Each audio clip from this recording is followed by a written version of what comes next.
looks like I see the recording. Again, welcome everybody. We will be talking today a little bit about what did the Vikings eat. And so pardon me if I look down at my notes, I don't have this all memorized.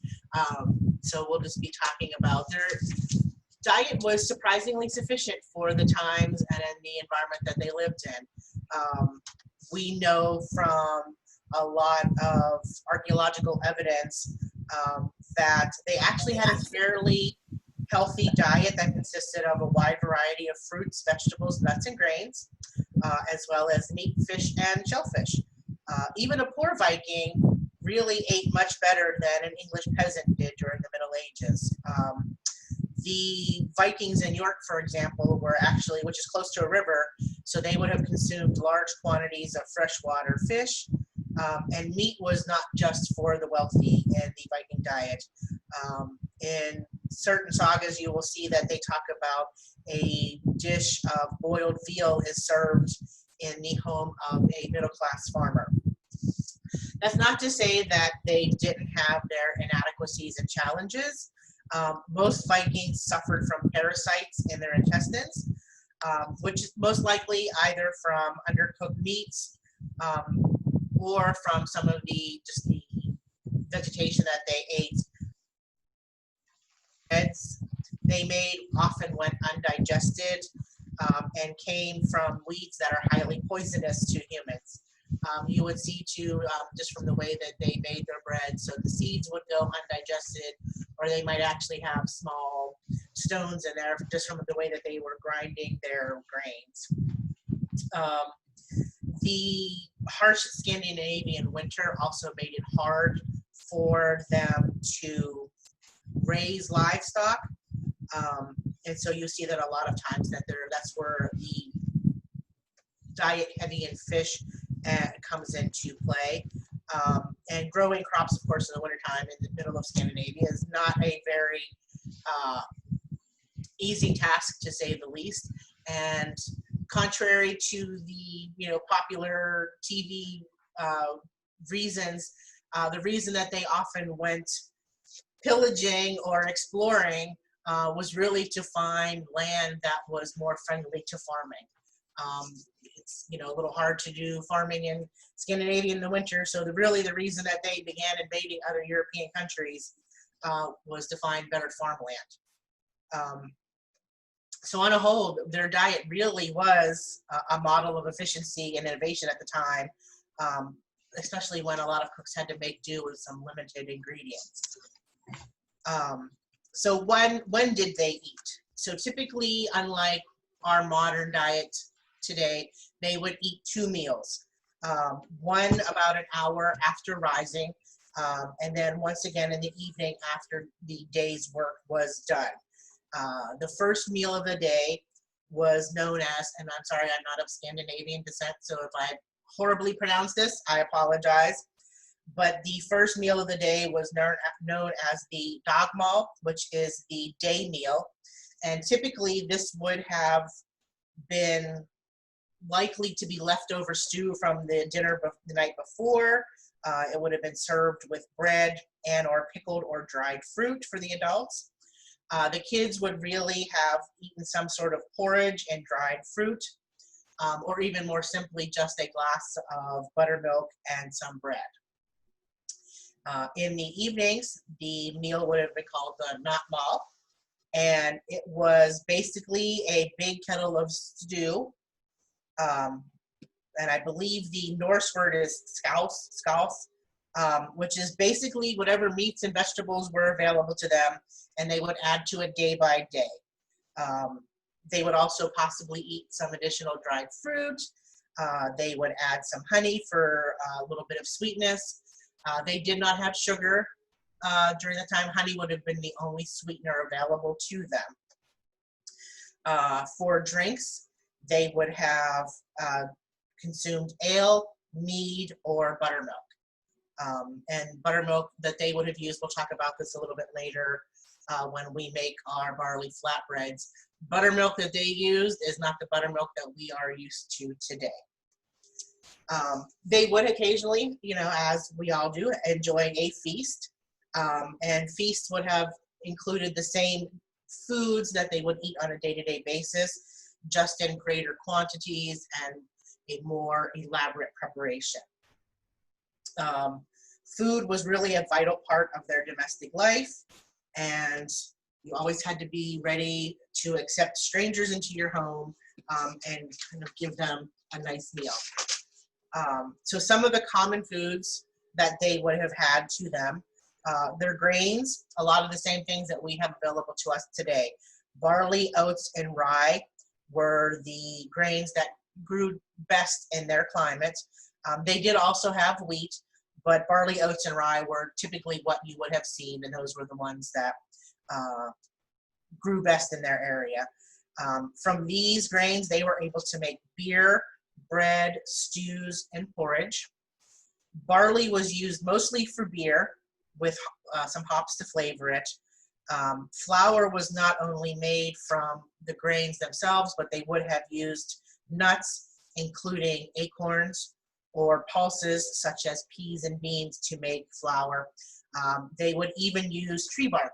They would have used the inner layer of birch bark dried and ground to make a flour that has a sort of sweet taste and is actually highly nutritious. It's unknown really whether they had cultivated yeast as we know it.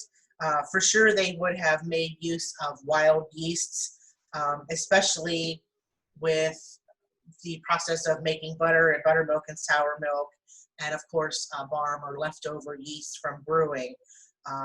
They would have also likely used the sourdough method for bread making, whereas you combine flour and water and allow that to sort of ferment.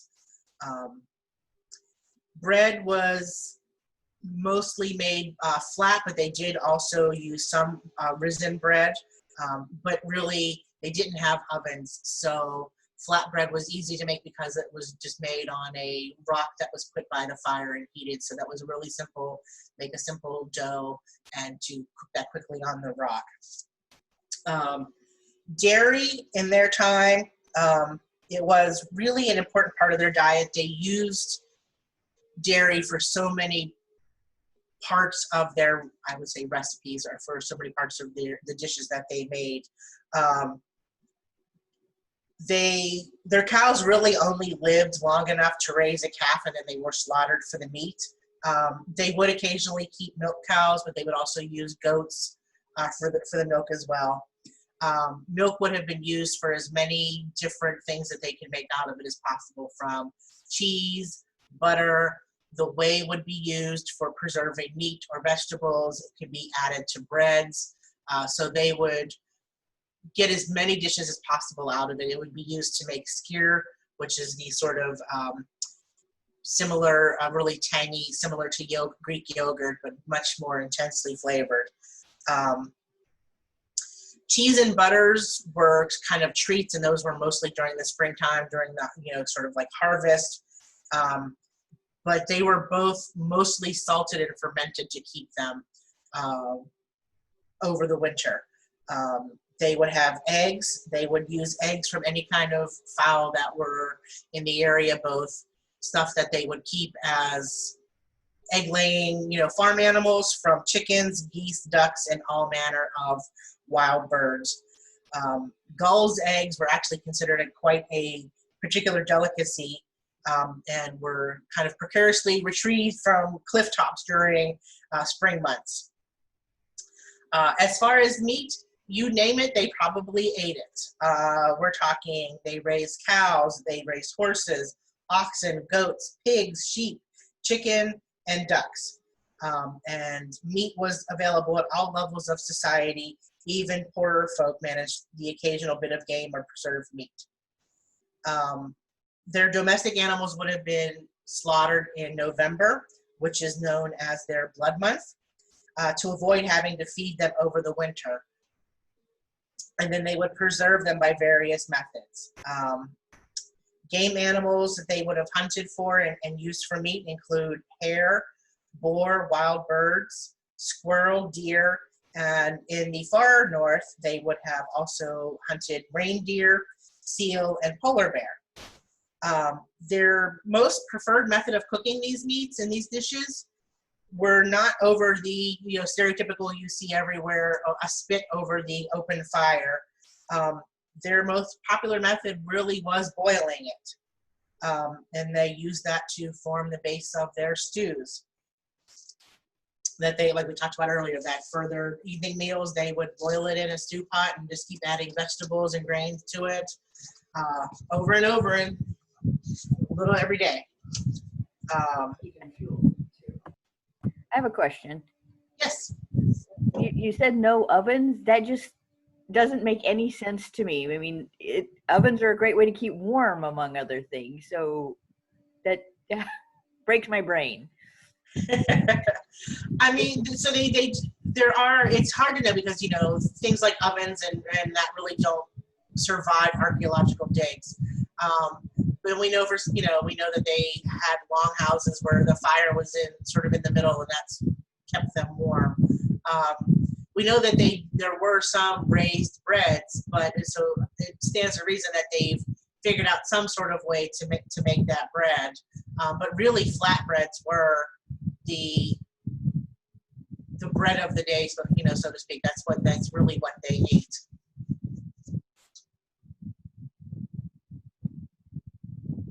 Okay, thanks.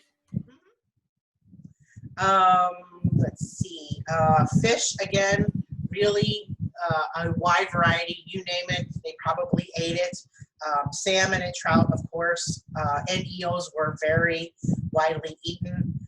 In the coastal areas, they would have had access to shellfish and herring and deep sea fish such as cod off the coast of Norway and Finland. The fish would have been eaten in any manner of way. They would have eaten it fresh, salted, pickled, smoked, or dried. Herring were hung out on large frames to dry in the cold wind, which is actually still a typical sight in Norway today.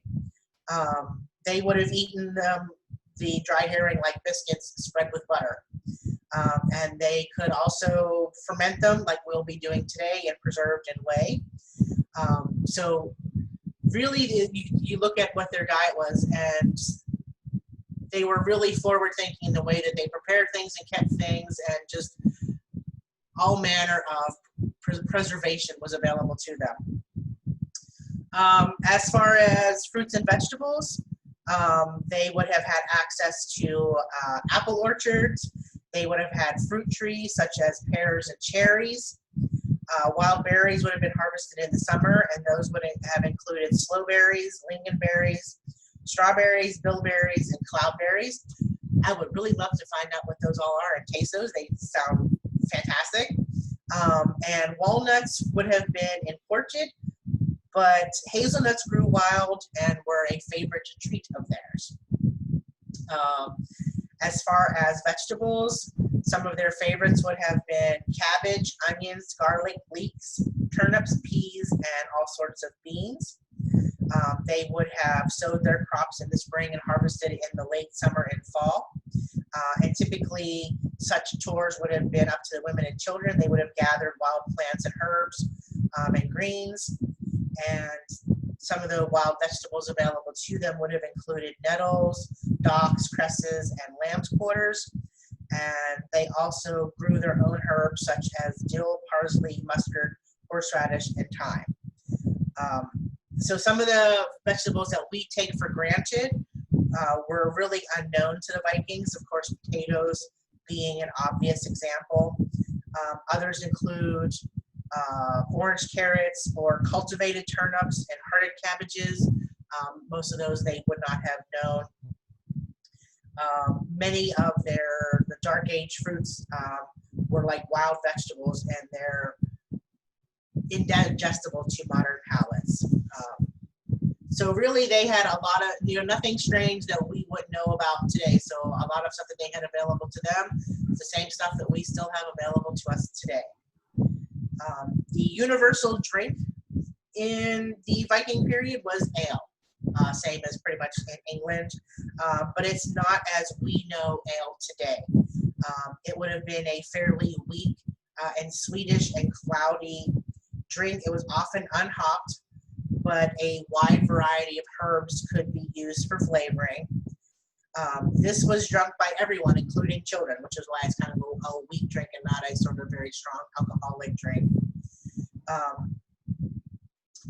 The reason that they, kind of made this weak ale drink was the streams were often dirty, especially where settlements, like typically closer to York, where the latrine pits, for lack of a better terminology, would be a little too close to the waterways and could have contaminated the water. Water for brewing then would have to be boiled, of course, and then rendered safe, but fresh water might not have always been readily accessible, and so this sweet, cloudy, unhopped ale would have been the drink of choice. They would have also, as children, the children would drink buttermilk. That was a drink that children mostly drank, adults as well, but you would see more from the children doing that. How did they cook? Women cooked the meats and vegetables and bread over the hearth. There was which is an open, I was talking about the Theodore earlier, which is an open fire pit in the middle of the hall. The meats would have been cooked, like we talked about, either roasted over the fire on a spit or boiled in the stew pot. Vikings loved their stews, so often meats, vegetables, and wild greens and everything that they liked were just thrown into the pot. Salt and pepper were available, and while costlier spices were imported, they could also be added to the foods as well. That's sort of my spiel as I talk through all my pages of research. Does anybody have any questions before we go on to talking about recipes and ingredients and such?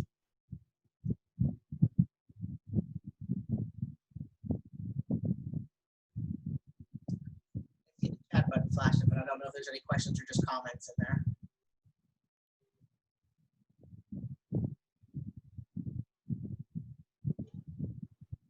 Mainly the chat has been comments. Okay. I just want to make sure that I wasn't missing anybody's questions. So really, I think the misconception a lot, especially based on Hollywood, is that, the Vikings were this barbaric people who were, running around with meat on spits and just, a rather barbaric settlement. But really, when you look at the archaeological digs and the information, it doesn't really back that up. They had a really sufficient diet. I mean, they had their problems for sure, but they probably ate a lot healthier than most of us eat today, with the variety of fruits and vegetables and things available to them. So if we're going on to recipe making today, we're going to be doing, I think we'll start with the, making sure I'm on time, we'll start with the fermented salmon. Whenever I bring this recipe up, people always sort of get this gasp of horror, because there are the stories of, pickled fish or gefilte fish, and people will just sort of have this knee-jerk adverse reaction to it. But I have turned many a Trimarian onto this dish, and I entreat you all to try it. It is actually quite wonderful. But this is one of the ways that they would have used to preserve the fish. To keep it rambling on today. This is one of the ways that they would have preserved the fish, and so we're going to recreate it a little bit here for you. I'm just going to move some stuff out of the way and get to prepping. Turn to my recipe. So one of the ingredients in this recipe is whey.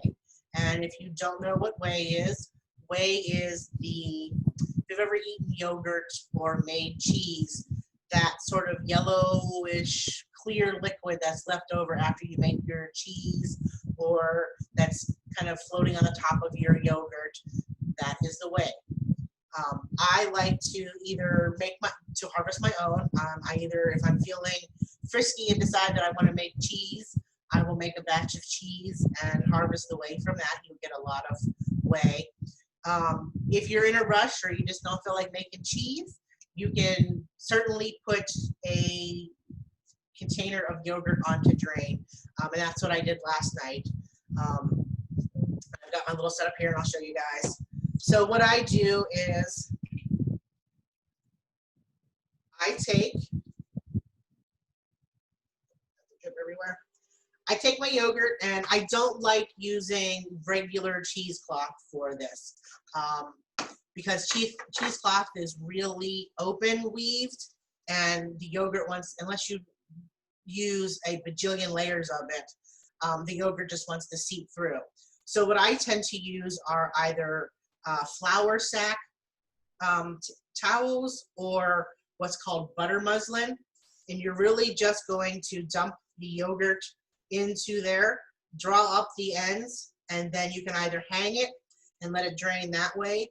But I find that especially with yogurt, it needs a little pressure, and so that's why I have it in this bowl here. I bundle up the cloth, put it in a strainer in a bowl, and then I use just a heavy weight to press down on that to kind of force as much of the whey out. And you'll see as I dump this into a bowl, this is what's left from the yogurt. It makes almost like a cream cheese. Ooh, don't go fall in there. And it's great to use in place of cream cheese or sour cream, but it really makes a very firm leftover product. And I've used it in place of cream cheese on bagels all the time. It's delicious. Put this down here out of the way because that's kind of messy. But you'll see, I hope you guys can see, I'll hold up a little bit. It makes a really stiff, really almost like cream cheese. And we will save that for our flatbreads later. But what you're left over with, and hopefully you guys can see, and I'll pour it into my jar, you're left over with a sort of yellowish liquid. Now as I pour this, it will be a little cloudy. That's fine. If it bothers you, you can certainly strain it again through another cheesecloth. It's just some of the milk solids kind of making their way through the cloth. But I'm just going to pour off and you'll see. This was, I think, one, not the giant containers of yogurt, but like the middle-sized ones. This was just one container of that, and you'll see you can get quite a bit of whey out of that. I may not pour all of this. That's a little. But that's one container of yogurt, and that's like a pint of whey. So you get the same thing kind of like when you're making cheese. You get a lot of whey, and we're only going to use about 1/8 of a cup of this. All right. So we have our salmon. I tend to use, you want to use a good piece of salmon. I like to use wild caught or just as good of salmon as I can afford to get because you're going to have to eat it. So you want something that you like to eat, right? For this, you can do it 2 ways. You can either slice it up, which is typically what I do because when I'm teaching this class, we're also sampling this. I usually make one in advance and bring it with me so everybody can taste it. Or you can actually put it in whole and pickle it that way. But just for ease of serving, I like to slice it up. So if you have, I like to use the middle sections of the salmon because you don't have to deal with the little thin end. You can trim that off. If you don't want really long slices, I hope you guys can see. This is what kind of a piece of salmon I'm dealing with. This is Norwegian salmon. So what I'm going to do is just slice it crosswise, and we're going to stick it in our jar here, and then we're going to add our other ingredients. So if anybody has any questions while I'm slicing away, please ask away. Caitlin asked if that was basically like Greek yogurt. So yeah, I guess it kind of turns itself into Greek yogurt. The yogurt that I use is just plain whole fat yogurt. A lot of Greek yogurt is already thickened enough, so kind of harvesting whey from that is a little harder. So I just get a nice quality whole fat yogurt and set it to drain, and it kind of turns itself into the longer you let it sit, it will get a little tangier, but yeah, it kind of turns itself into Greek yogurt. Do you have some favorite easily accessible sources for Viking foods or recipes? Yes and no. There is one sort of known cookbook with Viking recipes. I believe it's called An Early Meal. I have to double check the name. That's the one thing with Vikings, is that there's really no surviving cookbooks. They weren't really writing down their recipes and creating cookbooks. You can find some references in, oh, Frederick Robert's got it. He's got, yeah, it's called An Early Meal. Yes, that's what I was remembering correctly. That's really the best one for Viking period recipes. You can find some postulations, you know, and guesses as far as things that recipes that they would have made, but there's really not existing Viking cookbooks, unfortunately. But an early meal probably would be my best suggestion for recipes. So do the yogurt cultures make a difference compared to using whey from cheese? No, because it's lactic acid, and it's the culture. No, they don't make a difference. Either one will work. Where it might differ is you might get the taste might differ a little bit, especially with making cheeses, because there are, and in the handout there's a couple of recipes for making cheese. There's the standard using rennet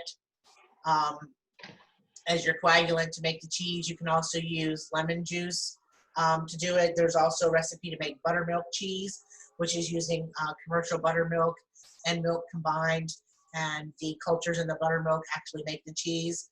So the cultures don't really make a difference. It's still going to work, and it's still going to preserve the food. The flavor might just be different depending on which way you're using, or which dairy, I should say. Don asks, are you leaving the skin on the Yes. salmon? I leave the skin on just so that, and I'll show you, I leave the skin on. This is, I do like little thin pieces, slices. I leave the skin on. I've never tried it with taking the skin off, only because it's a hassle. And to me, I feel like it's going to stay together better with the skin on.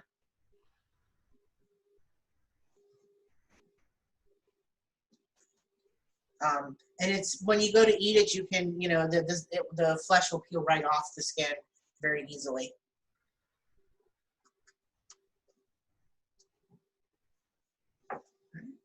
I would like to try this recipe sometime with possibly like using like a river trout or something, and seeing how that turns out. But it really turns out really great with the salmon.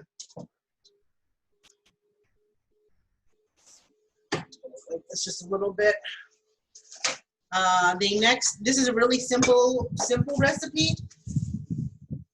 So we've got our salmon done. Next, we're going to chop up a leek. In this case, we're just using the white part. Now, if you've never cooked with leeks before or used them, you do have to rinse them, because they're grown in sort of a sandy soil. And so the sand gets up in between the layers of the leek. So as we slice them, we're going to rinse them off real quickly. I've got a bowl of water here. We'll rinse them off and help try and get some of that sand out of there. And then these, I just chop. You can either chop them in half and make little half circles, or you can chop them into slices. Doesn't matter. It's whatever you like.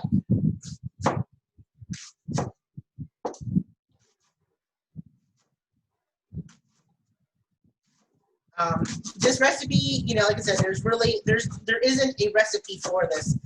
This recipe was one that I sort of, was sort of one that I learned at Gulf Wars one year.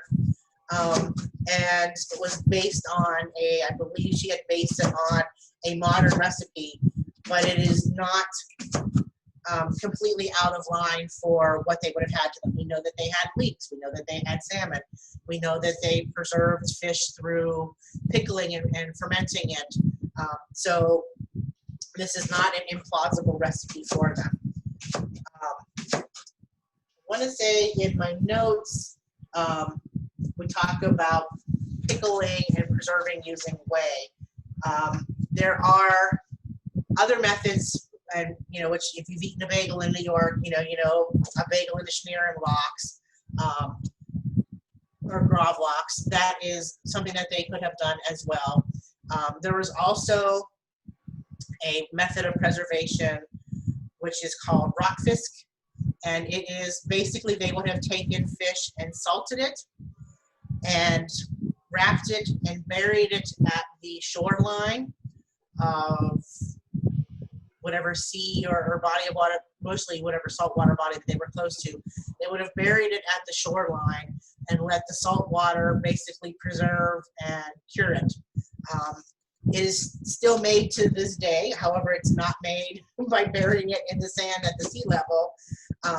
It is made and canned, and I have seen documentaries on it, and there have been cases of where the cans have exploded, and they're like, it's some of the most potent stuff that you have ever smelled. It's awful. I've seen a documentary on one where they kind of picked it up out of the can, and it was the most unappetizing thing I've ever seen in my life. And why somebody would want to eat that, I have no idea. But they do make a fresh version of it, which is apparently much more palatable and appetizing, however, still pretty strong and potent.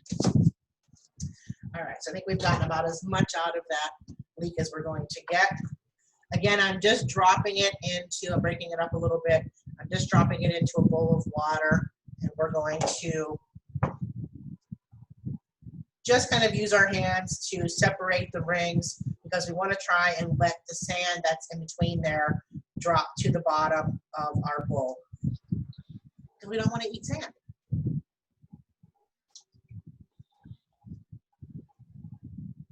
right, did I lose my moderator? If you have questions, go ahead and just shout them out, because I think we might have lost our moderator while I rinse my leeks here. No, I'm here. Oh, you are? Okay. Oh, you just went off video. I didn't see your face, so I thought we might have lost you. This recipe really is kind of customizable to whatever you like. We'll be adding some dill and some spices into this.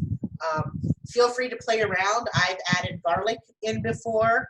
If you like garlic, I've changed up the spices that I use. This is typically just a pretty standard recipe. There's so many rings. Yeah, I think we're good there. Really, and then you can either use a colander, or I just pick up with my hand. Kind of let the water drain out. We're going to dump those in. A little too much leek for a little bit of salmon that we have.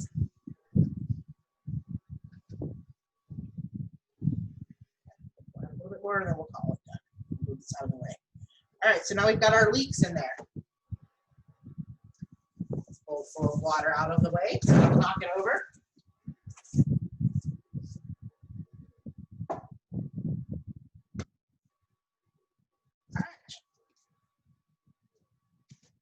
Next, we're going to add our dill, and we don't have to get any fancy way with this. You can just add the whole. Sit down so you guys can see. I just have one little bunch of dill. I love fresh dill in here, so we're just going to kind of pack that in there, stems and all. You don't have to even cut it off the stems.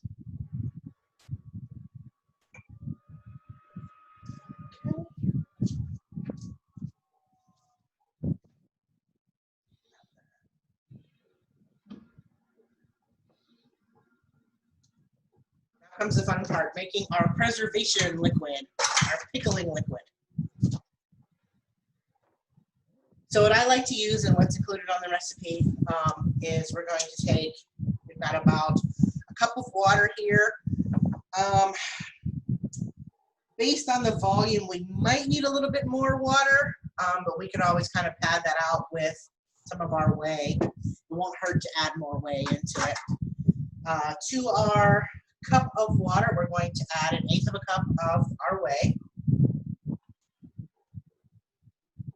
I might add a little bit more because we got a lot of fish in there. going to add 1 cup. The way, in case you're wondering, if you end up with, harvesting and you get a whole big jar of it, it will keep in your refrigerator. I kept a jar in mine for up to a year. You can look online and they'll say, oh, you can only keep it for 6 months and you got to throw. No, I kept it for an entire year and it was fine. In fact, the batch of salmon that I made with the jar that had been in there for a year was probably some of the best that I've ever made. It had a really nice depth of flavor to it because the whey will get a little stronger, a little more pungent as it sits in the fridge, but it's totally fine. All right, we've got our whey. We need a tablespoon of honey. It's getting a workout today. I like to make my pickling liquid into like a little separate jar, just because you're adding in a bunch of ingredients and you can kind of mix it up. Oh, there's a lid over there. So we're going to add in a tablespoon. This way you can kind of shake it up and mix it and then pour it over your fish, because we're going to be adding a little bit of salt to this. We kind of want that to dissolve.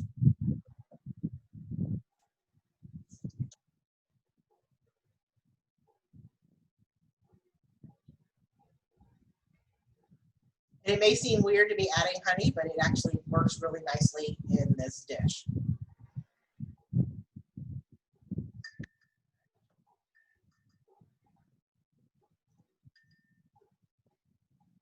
We're going to be adding a teaspoon of salt. Again, I typically, and I know some of my folks from up in Canada, we had this discussion earlier about salt without iodine. I typically do not use iodized salt in my recipes.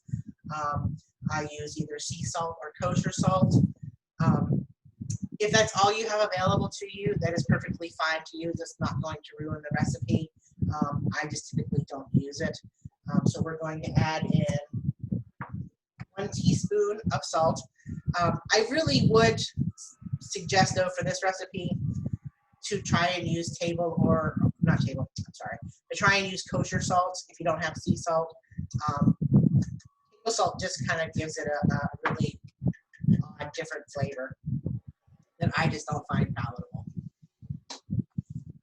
Okay, and we've got a teaspoon of pepper. Again, this is totally customizable. I'm typically not the biggest black pepper fan, so I'm going to change this down to a half a teaspoon because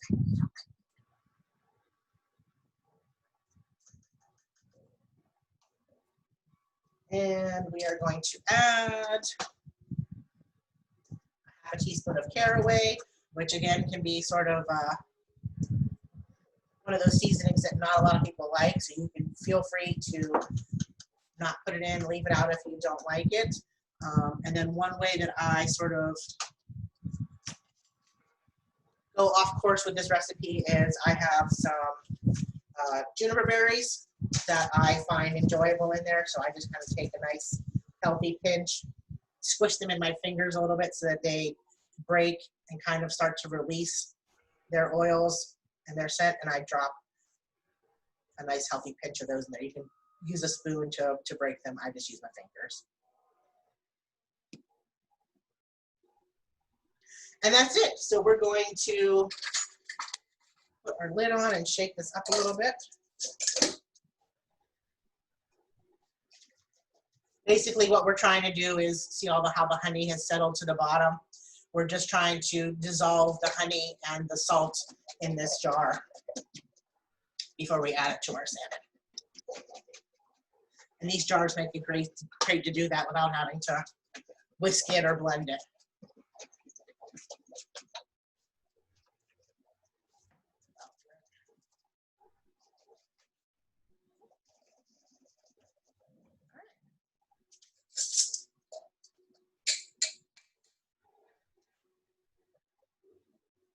So we're just going to pour that over.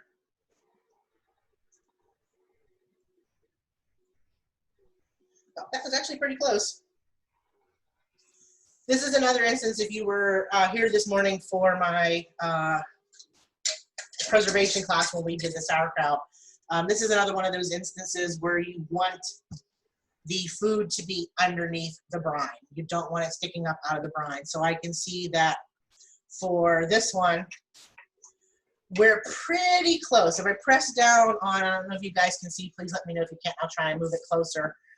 We're pretty close to having this underneath the brine, but for my comfort level, I'm still a little bit short, even though I could probably mash it down underneath there. So what I'm gonna do is simply take, it won't hurt to add more of your whey. It's not gonna hurt anything. So I'm just gonna add a little more of that till I get it to where it's nice and submerged. Because we don't want to poison anybody.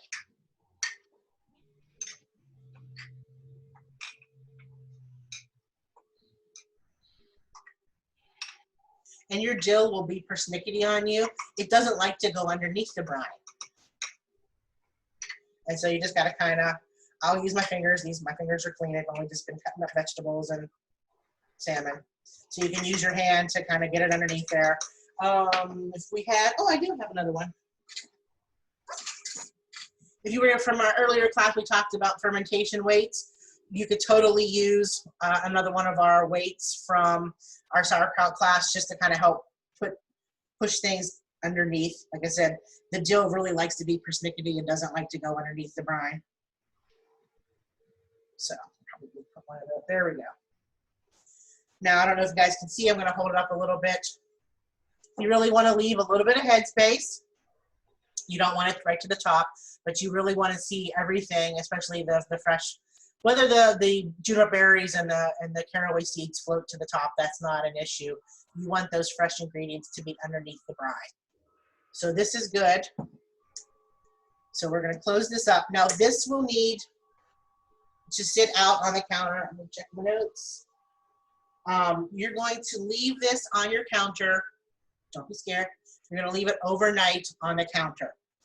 The fish will start to kind of turn opaque on you, and you may see, this will be a little different once the milk solids settle.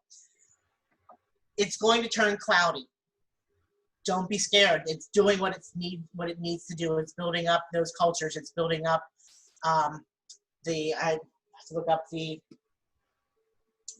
terminology, but it's doing what it's supposed to do. A cloudy liquid is good.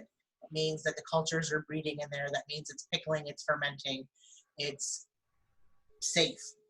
So don't be scared if it turns liquidy. You can do this same recipe with beef. I have done it before. It makes like a cooked corned beef almost.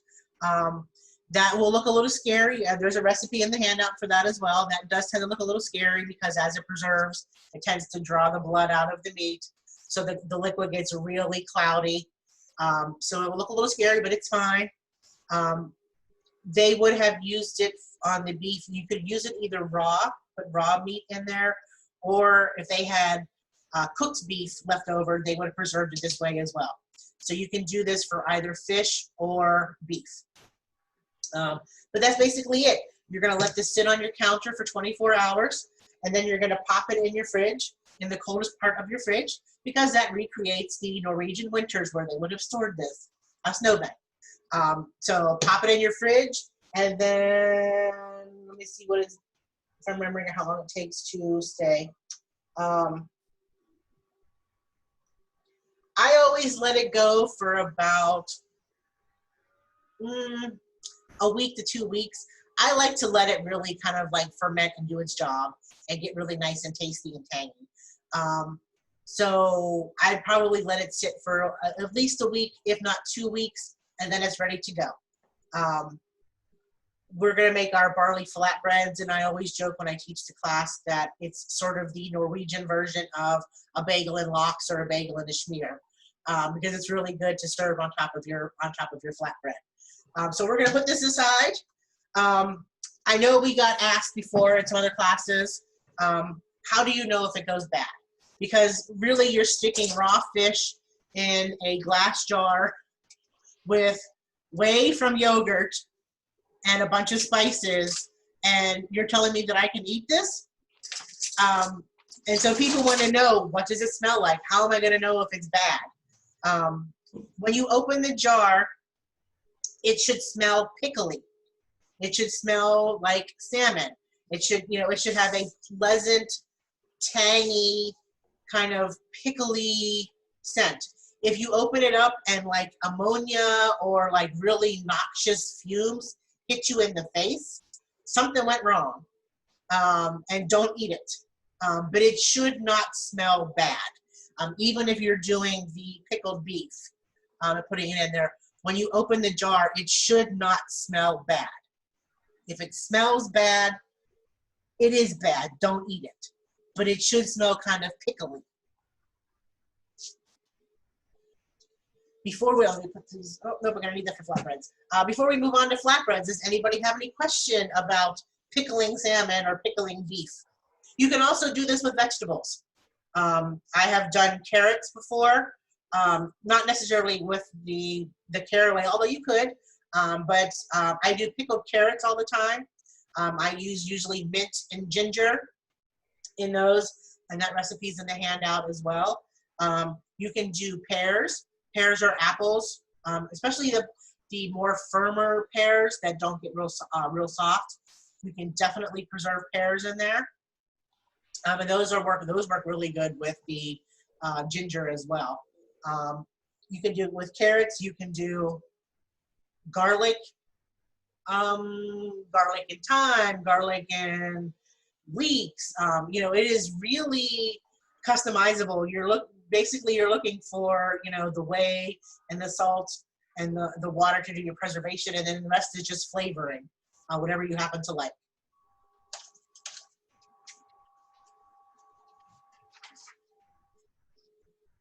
Okay, I can't see. Do we have a question or? Yes. Sheila asks, could I use my whey from acid-based whey from making a soft cheese using vinegar? Absolutely, yes, yes. Once out of the fridge, can it go camping for a few days without refrigeration if it is unopened? I have not tried it that way. I think it would depend on your environment. I'm in Trimaris. It's the middle of summer. It's hot as Hades down here. I think if you were to at least to keep it cool, it would be fine because it is preserved. I don't think that I would let it get warm. I would want to keep it cool to keep it safe.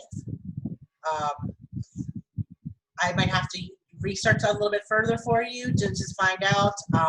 I just personally, for myself, would feel a little unsafe allowing it to get and stay at room temperature for several days. I would want to keep it cool, especially with it being fish. So earlier we had the question, your favorite and easily accessible source for Viking foods?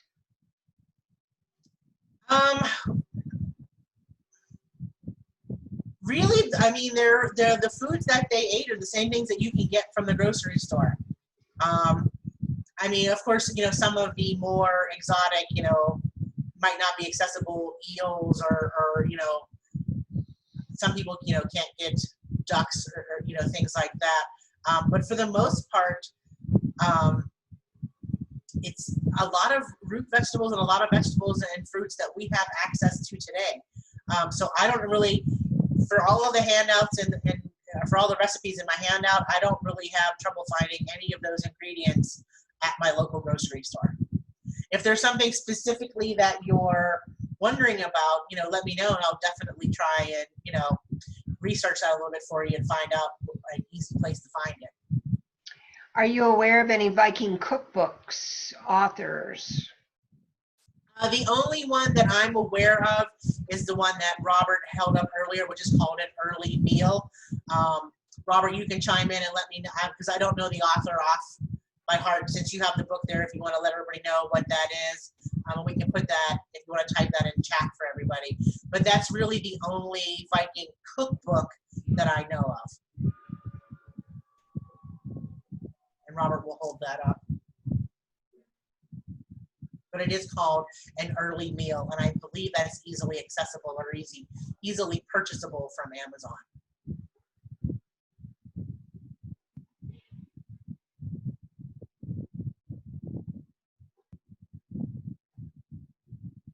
Does Sweet Whey have rennet cheese work as well? I have not tried that. Because with the whey from cultured buttermilk or yogurt, it's got the lactic acid in it, and that's what you really want to see. So I have not tried Sweet Whey to know that if it would work as well. I tend to err on the side of, the more acidic ways. But I may have to experiment and see.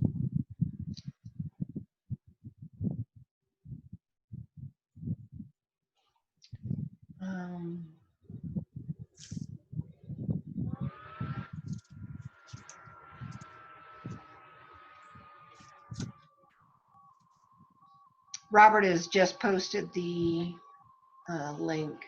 Oh, excellent. Thank you, Robert. I appreciate that.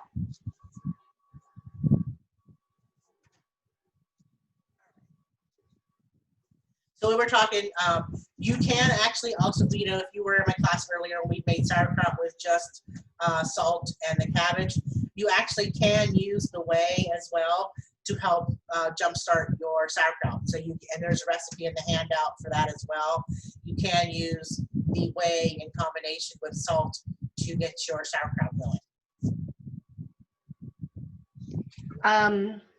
Finola asks, should I cook the fermented fish or serve it raw? Oh, thank you for asking that question. That's a good question. So basically what the lactic acid inside the whey is doing is cooking the fish. So if you've ever eaten ceviche, this is basically what it's doing. The lactic acid is cooking the fish. So once this has sat for a week to 2 weeks, you can take it right out of this jar and eat it right as it is. You don't need to cook it.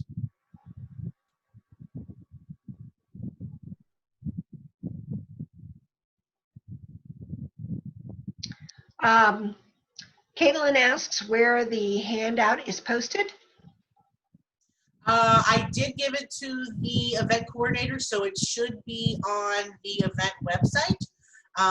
If it's not there and you'd like a copy, my email address, if you want to write it down real quickly, I'll be happy to send it to you. My email is dammitphilomena, and that's DAMMIT, Philomena, PHILOMENA, @gmail.com. But it should be on the event website.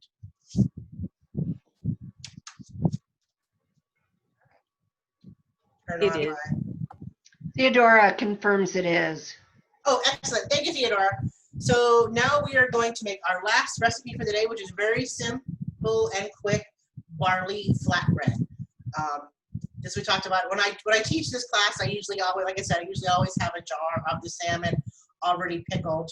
And I bring some carrots with me as well. And I bring some of the drained yogurt.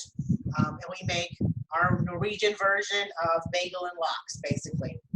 So this is a really, really simple recipe. It is simply going to be flour and a little bit of salt and honey and water to mix it all together.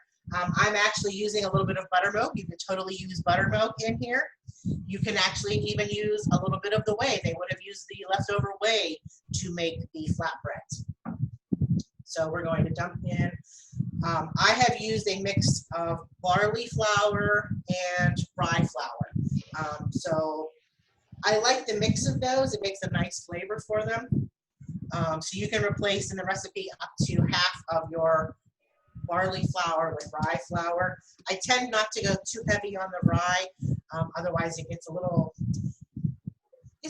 too dense. So the barley, the half and half seems to be a good ratio to use. We are going to add a little pinch of salt. And again, this is completely customizable. If you want to add some nuts in here, if you want to add some sweeter spices and make a sweeter flatbread, you totally can do that. Oh, honey, we're gonna eyeball it.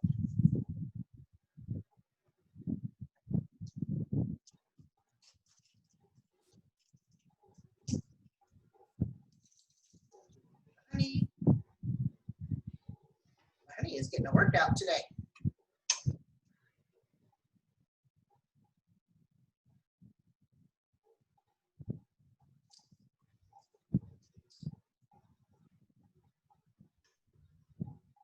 And this recipe is just, it's like making bread in that your environmental conditions will affect how much water or liquid you need to add, or if you need to add a little more flour.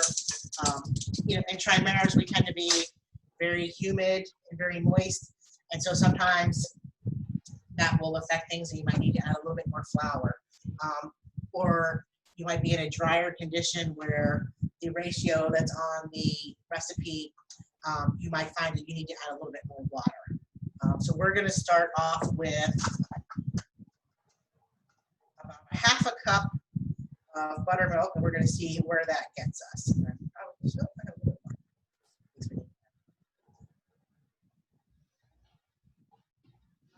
This is one recipe, as I sort of mix here.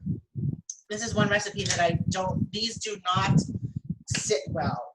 They tend to get hard and dry out, and they're very hard to eat if you don't eat them right away. So this is not something that you can make a giant batch of and then let sit, because they get like really, really hard, and it's really hard. They're really hard to eat. So we're basically going to stir in our buttermilk. Get this out of the way, and we're just going to knead it into a dough. You want it to be pliable. You don't want it to be a wet dough, but it should really just sort of come together in a dough. And I might need a little more liquid. This is pretty good, but we'll see. Again, so while I'm just here, oh, I hear that you're ready. My griddle is popping at me. So as I'm just mixing dough here, yeah. So you'll see, like, this was just a half a cup of buttermilk. I'm mixing it, but it's still a little crumbly. You don't want it to be really, really wet, but this is still a little dry to be able to roll it out. So we're going to add a little bit more in here.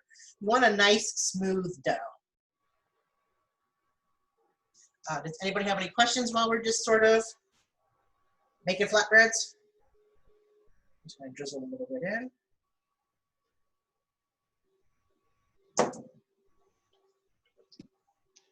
There's nothing in the chat. All right.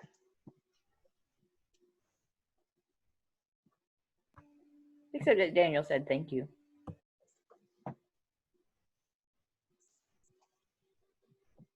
And so you just kind of keep kneading. This is the boring part.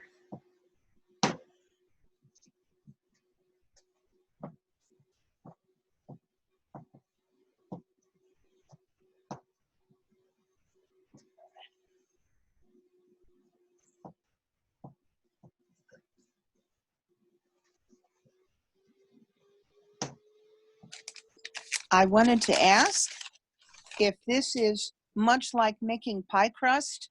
You want it to be a little bit wet, but almost a little bit dry, you know?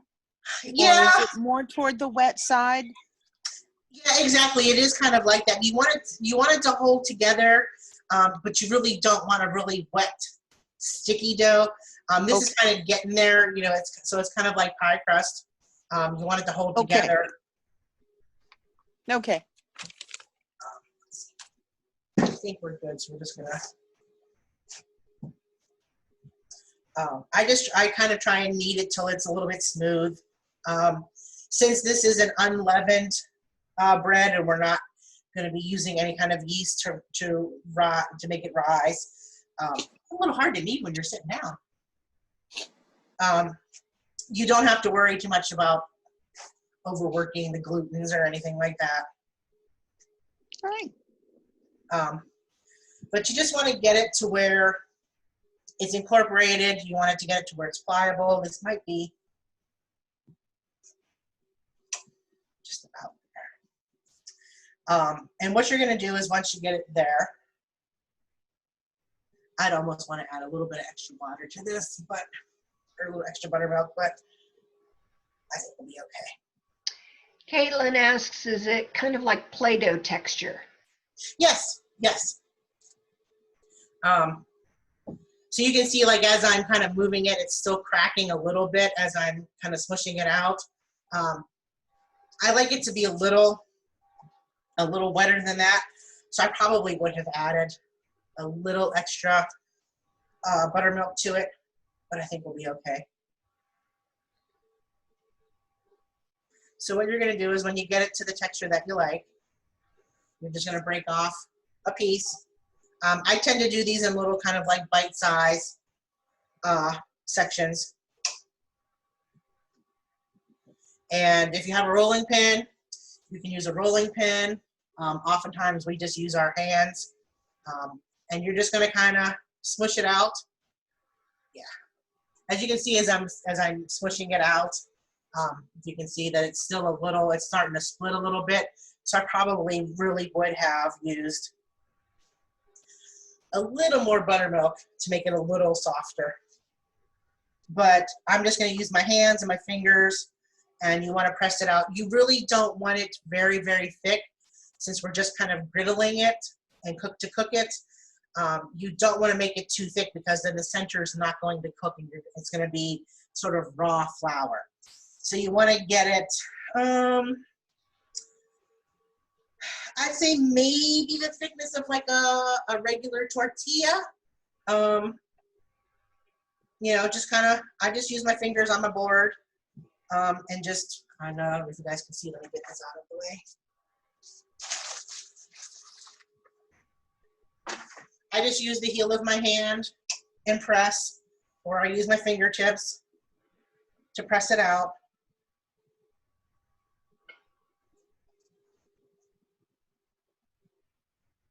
Just to get it kind of thin, because like I said, it's just going to cook on the flat top here. So you really don't want it too thick. We have learned that the hard way, if it's too thick. Yeah, and I will say I probably would have added a little more buttermilk to this, but this is okay.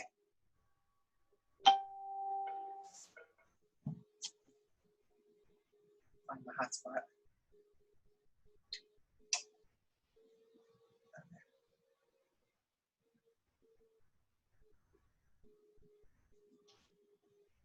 I think I waited too long and it started to cool off a little bit. We'll give that a second to heat up. Again, this, like I said, this recipe is pretty customizable to what you like. I've done it like adding non-Viking spices. I've added cinnamon to it. I like adding like cinnamon or those kind of like warm spices. Makes like a little nice little flatbread. You can add some finely minced up garlic or dill or herbs in here, which is really nice as well. There we go. So once you get it to a pretty nice flat, like I said, you want to go for about tortilla thickness. I really wouldn't go any thicker than that. You're just going to put it on your flatbread, or on your griddle. You don't need to oil it; it won't stick, or it shouldn't stick. And you're just going to let it cook. It takes a couple of minutes, depending on how hot your griddle is. Mine's getting there. Cool down a little bit. But otherwise, that's it. You're going to griddle it on one side until it kind of turns nice and toasty, golden brown. And then we're going to flip it and do the same on the other side.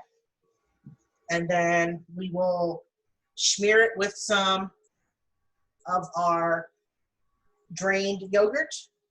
And you can drizzle with some honey. Honey and yogurt on there is delicious.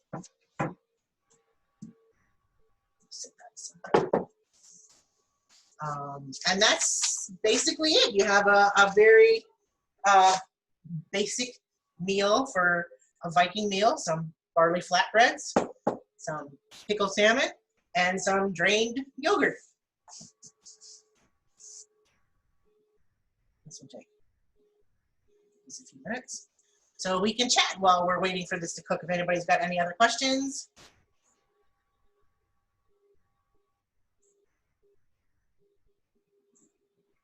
How does skyr differ from yogurt? Different cultures? It is a little different cultures. So how they would make the skyr is they take a little bit from the previous batch and they use it to culture the next batch. And it's technically considered a cheese. It's not really a yogurt, although it has kind of the consistency of yogurt. It is a lot more tart than even if you've had like plain Greek yogurt. It can be really, really tart to some people. Skyr is even more so.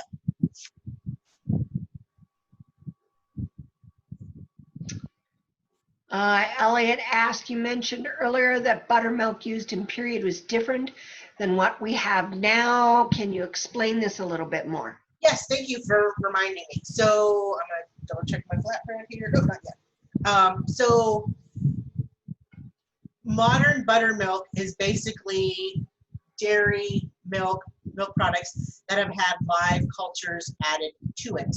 And it is a sort of thick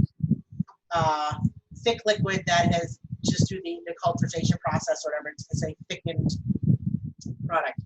Buttermilk in period was the milk left over after they made butter. That's how it got its name.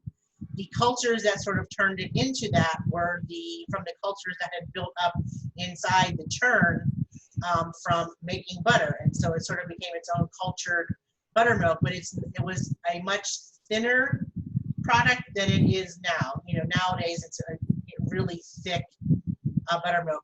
That's not what it would have been in period. It really was just the milk left over after they made butter, and the cultures got into it from what was inside the churn.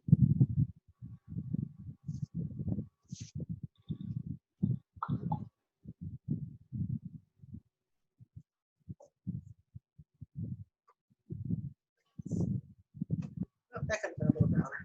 Yeah, you'll see as I lift this up, I for sure would have wanted to add a little more water because as it's cooking and drying out, it's starting to crack a little bit. So for the sake of speed, I kind of sped it up and didn't use enough liquid, but it's okay. So really when you're making it, you really want to make sure you kind of get like a nice soft, malleable dough. You don't want it to be too crumbly. So let that cook a little bit longer. Any other questions?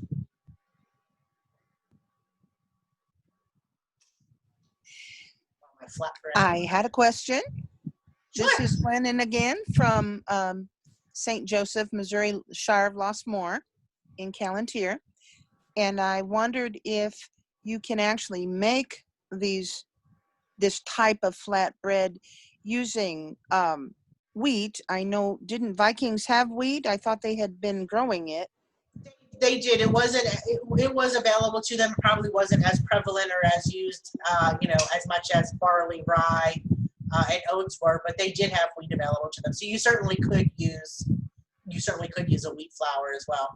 Okay, because that sure is a lot easier for me to get. Barley flour in this town is very difficult to come by. I'm like I said, I'm in Trimerics, and I often have trouble with it as well. I have heard people say that you can make your own. If you can get barley, you can sort of grind it up yourself. And I'm like, that's a whole lot of work. But you could do it. Yeah. I have found it on Amazon. It tends to run a little expensive.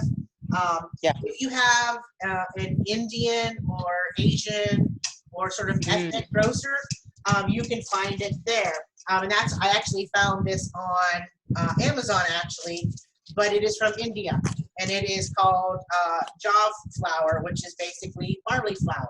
So if you have an ethnic grocer near you, check there. You can find it there. Health food stores will often have it, although sometimes you end up paying, premium prices. So try your ethnic grocers and see if they have it there. And you can order it off of Walmart, off of Amazon. Right. Thank you. Yes. Theodora also says that Bob's Red Mill brand has many types of flowers. Yeah, Bob's Red Mill does.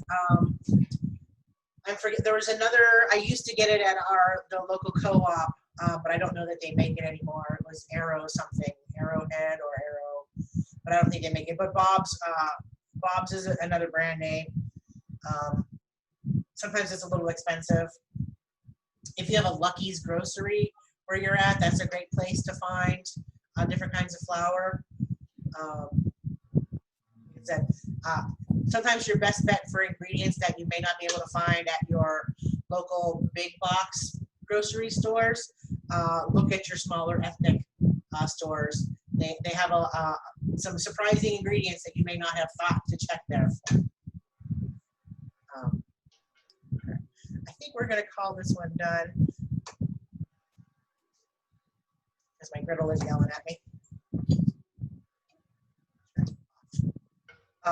But really, that's got your little flatbread. Like I said, I don't let these, they're best eaten when they're nice and warm. Like I said, I like to put a little piece of salmon, a little bit of our yogurt on there. Yogurt and honey is fantastic.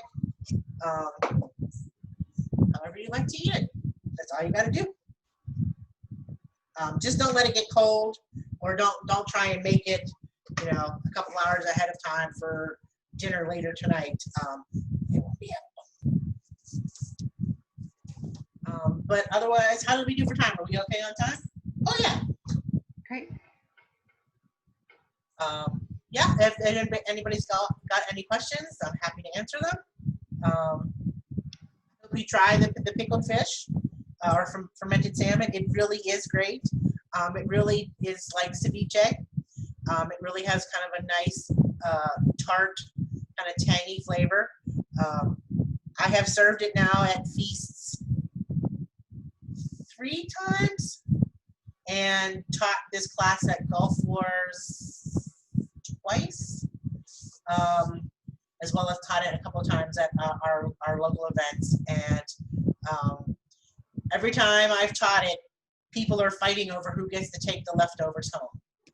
Even the ones who kind of came in and were like, fermented fish, no way. Once they try it, then everybody's fighting over who's taking the leftovers home.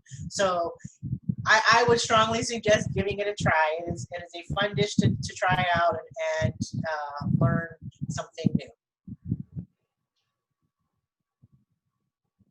And that's the class. So if anybody's got any questions about anything that we did today, you can see, just saw here while we're sitting here, this is the whey that we drained earlier. You can see that the milk solids are starting to kind of settle towards the bottom.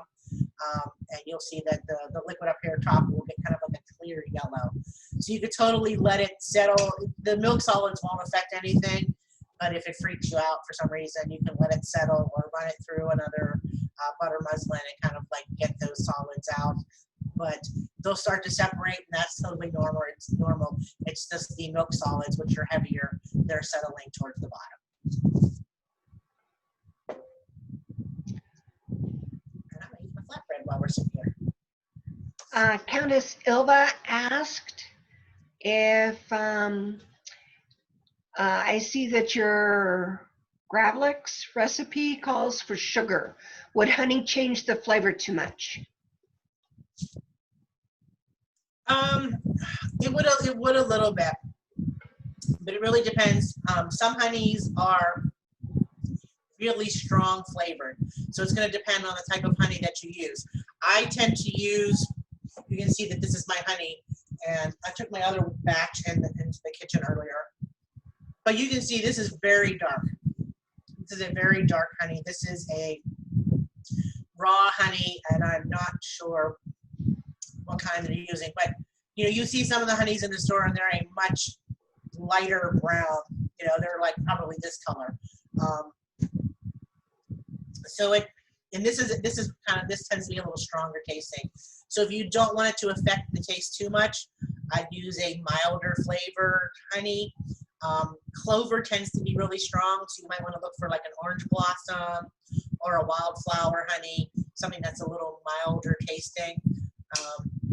I personally like the flavor of honey, so I wouldn't bother me which one I use, but if you find that you're sensitive to the flavor, start with a milder one and then try it from there. Jessica asks, what type of nuts did they eat? They would have had access to walnuts, and hazelnuts were part of were a favored one of theirs. So they would have used acorns. I haven't seen any information that they had things like pecans or almonds or anything like that, but hazelnuts and walnuts they definitely would have had access to.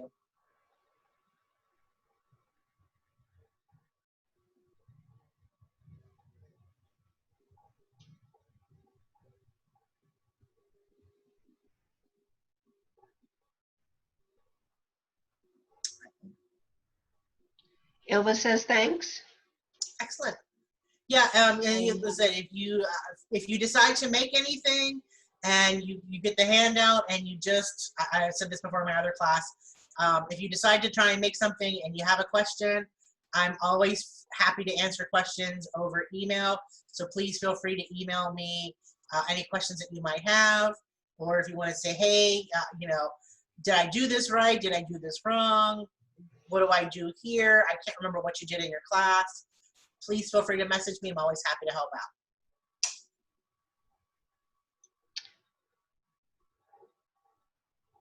Jessica and Theodora say, great class, thanks. You're very welcome. Thank you for joining me today.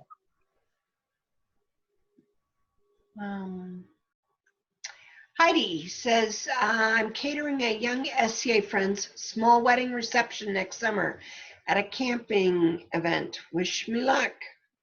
Good luck.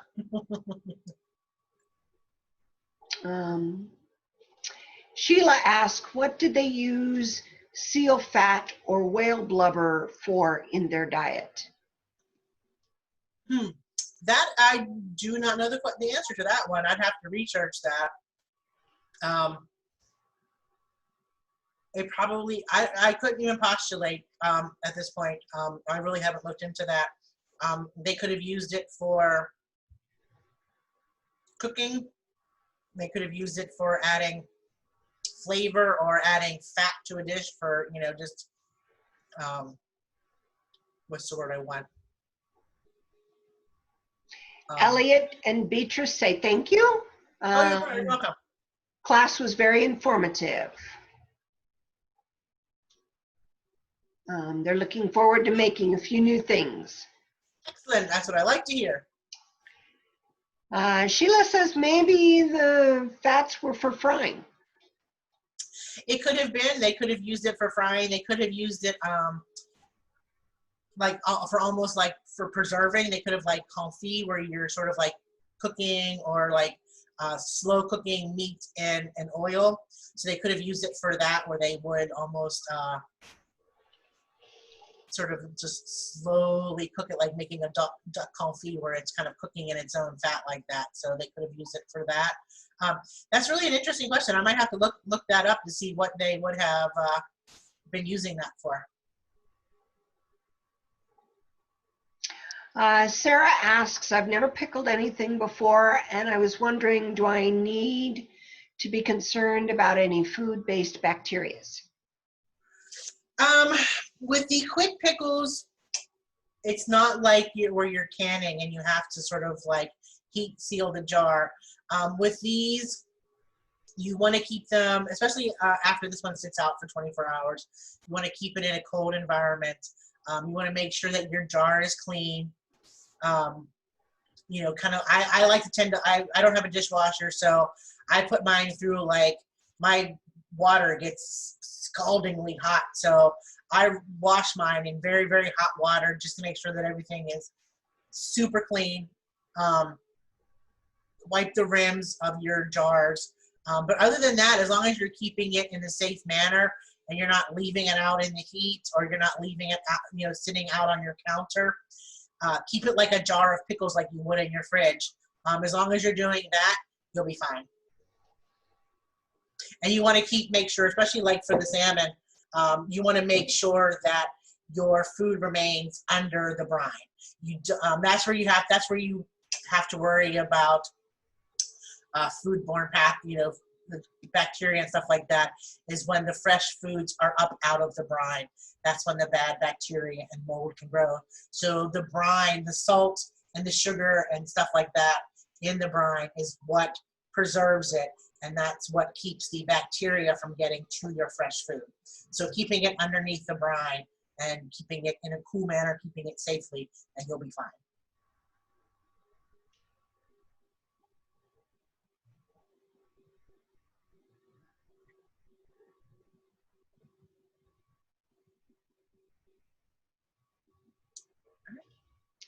Sarah says, thank you. Great class. She wished she had heard more. She's on the phone, so apparently she had a few difficulties there. This will be recorded, so Sarah, if you want to go back and review the recording, you certainly can. Absolutely, and like I said, I'm easily reachable by email. So if you've got any questions that you want to talk with me about outside of class, and want to send me a bajillion questions, I'm happy to help out and answer. I like getting people interested in trying different foods and things that they might not necessarily think of. As you might be able to see, you have a very interested furry student today. Mine is out here somewhere sulking because I have not paid her any attention since I've been teaching. So she's sulking away, but hello. This big guy here, this big fur ball, is Rascal. He's my biggest kitty, and he is just huge. Yeah, my Lucy is my cat, and she's a chunky girl, but she got a chunky mama, so hey. Yeah, but he's not feeling as good as he would like to in the high humidity. Cats are so sensitive to that, and they got them fur coats on. Yeah. So he's feeling kind of icky, I think. So he's cuddling. He likes to get comfort. As a treat. And I think he's been very interested in seeing the view screen and whatever you're doing. He seems to be kind of fascinated by it. I don't know if he recognizes the pieces of fish as fish, What are those people doing on there? Yeah, but he's real sweet, and he's being very, very good. But it doesn't let me write very easily, so I can't take as many notes. Well, yeah, like I said, the handout is a hefty handout. I want to say my Viking class one is, oh gosh, Great. 14 pages. And half of that is recipes and notes about the recipes. So there's a lot of information in there. And if you have any questions at all about them, just my email is on the front of the handout itself. So I always include my emails on those. So feel free to just pop me an email. Well, I tell you, between Eleonora's cheese making class and this one, I should be easily able to make everything I bring. Excellent. So I might be even able to do my own pickling. So that'd be all right. Pickling is super easy, especially if you're doing like just quick pickles where you don't have to cook anything. Yes. Or can it? It's super easy. Like I said, just need some nice canisters like that one. I find mine at, if you have a Walmart, I find mine at Walmart. Sometimes you can find them in thrift stores, secondhand shops. People are always seem to be getting rid of them, so I find a bunch of them there. I had a little small one that I used for the lemon class earlier. I want to say it was probably about half the size of this one that I found at my local Dollar Tree for $1. Same with the whole, rubber seal and the little spring top here. I found little small ones at the Dollar Tree for $1. So I just always check when I go to a thrift store. I look for them there. I'll look on Walmart to see if they've got, inexpensive ones. So wherever I happen to look, I look for them there. But you can find them at Walmart or Target, places like that as well. Okay, I'll check for some. Thank you. Anyway, I better go check on another class that I'm probably supposed to be at. Thank you for So- joining today. Well, sure. Thanks for having this. I have been learning so much stuff today. Oh my goodness. I love events like this. You get to learn a whole bunch of stuff. Oh, amen. Amen. I got to do some classes.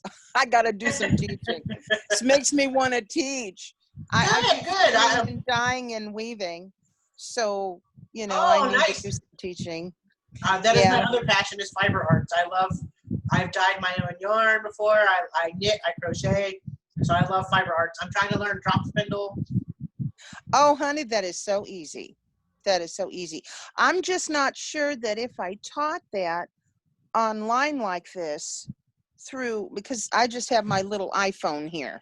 And that's all I've got. I don't have an internet network and all of that stuff.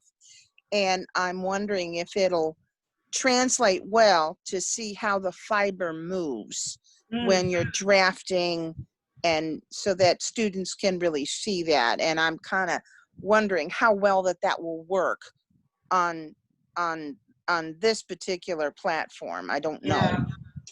And it really helps is if you end up having to get like a little so I have mine over here now. It's over there. I have a little tripod that I use that I can set my camera, my phone on. It holds my phone so that you can get far enough away. I'm lucky enough that since I'm working from home and I have to, we have meetings, that I have a webcam.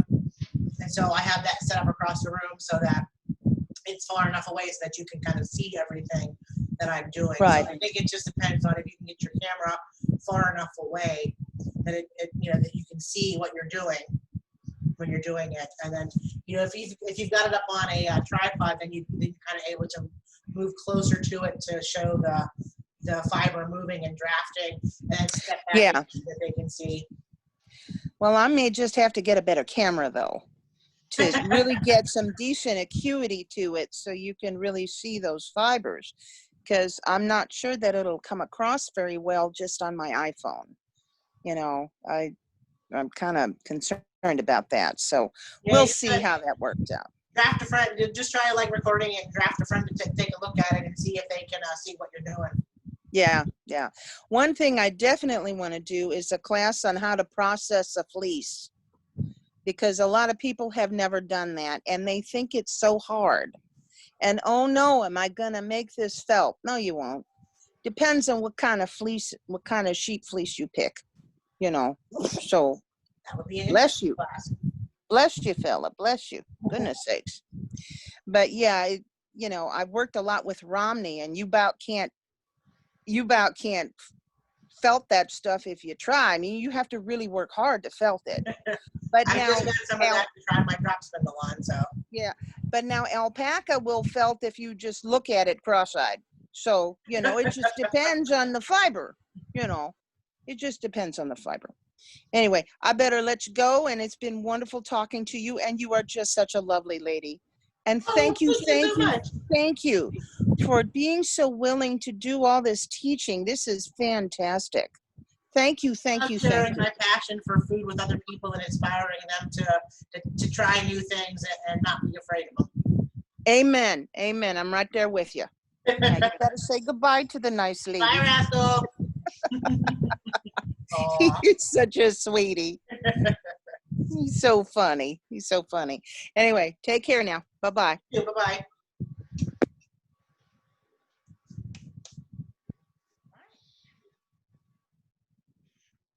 I think we're good. I think we're good. Thank you so much, Philomena. This has been fabulous. You're very wonderful. You're very welcome. I had quite an enjoyable day today teaching. I love teaching. So Very good. Very good. Well, I will have to try a few new recipes now. Excellent.